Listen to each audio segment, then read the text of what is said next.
Hello दोस्तों, स्वागत है आपका हमारे चैनल पूजा स्टोरी पर।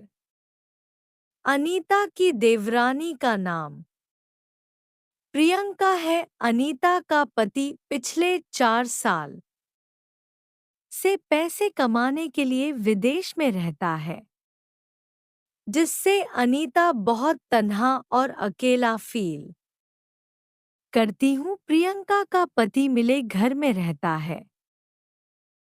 प्रियंका की उम्र लगभग 25 साल थी और अनीता की 28 साल की है। दोनों बहुत खूबसूरत। दोनों अपने पतियों से खुश नहीं है। अनीता का पति घर पर नहीं रहता है, जिससे उसके अरमान अधूरे रह जाते हैं। एक रात नीलेश अपने ऑफिस का काम कर रहा था और बहुत व्यस्त था।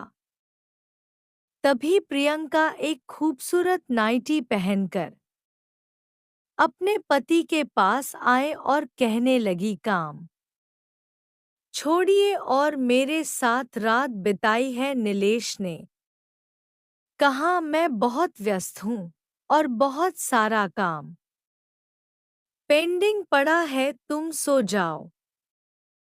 प्रियंका गुस्से में कहा, आप रोज रोज यही नाटक करते रहते हो। शादी करना बहुत बड़ी बात नहीं होती। शादी के बाद बीवी को खुश रखना भी पड़ता है, जो आपसे होता नहीं है। काम बंद करिए और एक नज़र मुझ पर डालिए, मैं कितनी खूबसूरत लग रही हूँ। प्रियंका ने जबरदस्ती नीलेश का काम बंद करवा दिया और उसे अपनी ओर खींच लिया। नीलेश अपनी बीवी से प्यार करने लगा और उसे अपनी बाहों में भर लिया। थोड़ी देर बाद नीलेश ने कहा, प्रियंका तुम सो जाओ, मुझे सुबह काम पर जाना है और मुझे नींद आ रहे हैं। इसके बाद नीलेश सो गया और प्रियंका बहुत गुस्से में आ गई। अगले दिन नीलेश ने कहा, मुझे कुछ काम से बाहर जाना पड़ेगा। तुम दोनों अपना ध्यान रखना। मेरे मामा का लड़का यहाँ आने वाला है, तो तुम उसकी खातिरदारी अच्छे से करना। वह कुछ दिन यही रहेगा। प्रियंका ने कहा, ठीक है। नीलेश काम के लिए निकल पड़ा। निकल अब कुछ दिनों के बाद आएगा। अब दोनों औरतें घर में आराम से अकेली रहेगी। अब अनीता और प्रियंका दोनों अकेली थी घर में को, और दोनों बहुत तन्हा थी, लेकिन उन्हें प्यार नहीं मिल रहा था। उनके अरमान उनके पति पूरे नहीं कर पा रहे थे। एक का तो पति ही नहीं था और दूसरी का था, लेकिन वह कुछ नहीं कर पा रहा था, जिससे प्रियंका भी बहुत दुखी थी। अगले दिन किसी ने दरवाजा खटखटाया। दरवाजा खोला और जो देखा उसे उसकी निगाहें है ही नहीं पा रही थी।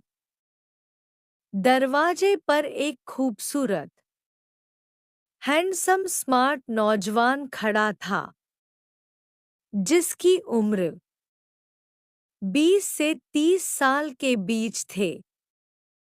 अनीता का दिल उसे पर आ गया। अनीता ने कहा, अंदर आओ।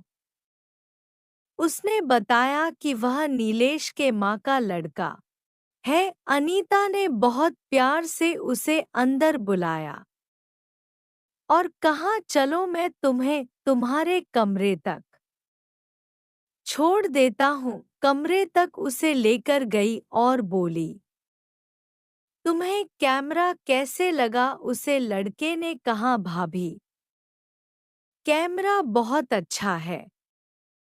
भाभी का दिल उसे लड़के पर आ गया था और अब वह चाहती थी कि किसी तरह उसकी तन्हाई मिट जाए। जाते समय उसने कहा, अच्छा ठीक है।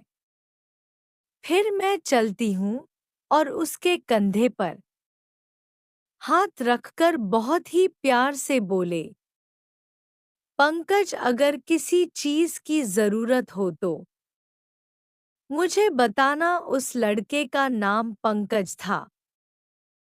पंकज मुस्कुरा रहा था और अनीता भाभी वहां से चली गई। शाम को जब वह खाने के ले आया तो दोनों भाभी है साथ में थी। प्रियंका ने कहा, पंकज, हम दोनों तुम्हें कैसे लगते हैं?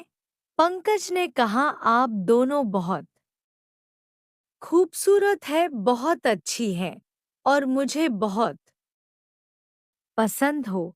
प्रियंका ने कहा, नहीं ऐसे नहीं, तुम हमें बताओ कि हम दोनों में से तुम्हें सबसे ज्यादा कौन अच्छा लगता है? पंकज। मैं थोड़ा हिचकिचाहट के साथ कहा, अरे भाभी, आप कैसी बात कर रही हैं? दोनों ही बहुत खूबसूरत है। प्रियंका ने फिर भी अपनी बात पर जोर देते हुए कहा, नहीं, तुम्हें बताना ही पड़ेगा।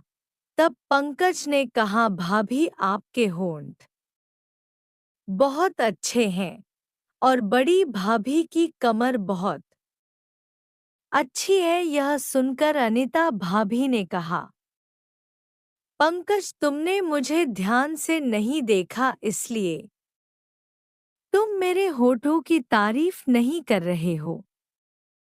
वाह! पंकज के करीब आकर कहने लगी, यह देखो मेरे होंठ कितने अच्छे हैं। इतने में प्रियंका बोली, ऐसे तो मैं भी अपनी कमर दिखा कर कह सकती हूँ कि मेरी कमर कितनी अच्छी है। और वह पंकज के सामने अपनी कमर खोलकर खड़ी हो गई।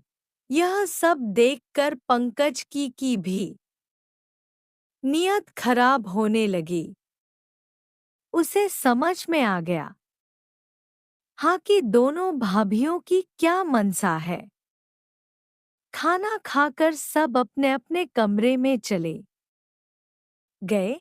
कुछ देर बाद प्रियंका के कमरे में अनीता आई। प्रियंका उसे वक्त मेकअप कर रही थी। अनीता ने पूछा, क्या कर रही हो? प्रियंका ने कहा, दीदी, मैं लिपस्टिक लगा रही हूँ। अनीता ने कहा, मैं यह नहीं पूछ रही हूँ, मैं देख रही हूँ कि तुम पंकज के कुछ ज्यादा ही करीब आ रही हो। मैंने तो आपसे नहीं कहा। अनीता ने कहा, मेरा पति 5 साल से बाहर है। दोस्तों, पूरा वीडियो पार्ट 2 में सुनने को मिलेगा। धन्यवाद।